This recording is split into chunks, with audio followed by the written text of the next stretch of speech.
Okay, this is a really quick video on how to add an image using HTML. Now, to add an image, you will need obviously an image and you'll need somewhere to host the image. So before we get into the HTML, we will just grab a really quick image and we'll put it on Imgur, because you can just go imgur.com upload, and this is just a free image uploading service which is quite easy to use. And then we will drag our image onto here, just the random logo that I have. And then now that this is uploaded here, we can actually then copy the image address if you're using a PC. So we just want to copy this address and we'll keep that for later. I'm just going to put that here in the HTML. I'm just using CodePen just to test this. And you can see here we've now got an image link, which is what Imgur generates. Now, to get this image to show not like this link, we just have to put in an image tag. So we just go img for image, and obviously this, whatever that's called. What are they called again? I can't remember.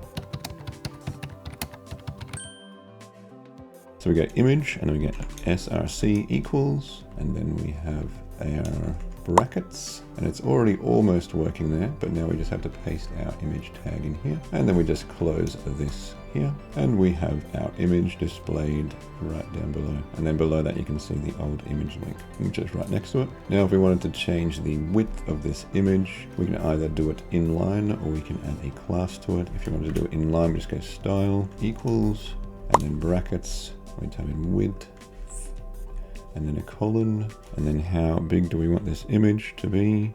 150 pixels, and then we close that off there, and then it will automatically do the height as well if you just add a width tag. So that will just force the width to be maximum of 150 pixels. And that is how you add an image tag in HTML. If we wanted to change this to a class, we could also go, we could copy this width 150, put in a image, or we'll say my image class, and then we add width 150 here. And then instead of having an inline style, we change this to class equals my image. And then that is the same, but then we can change it over here in the CSS rather than changing the HTML itself. So that is how we add an image in HTML.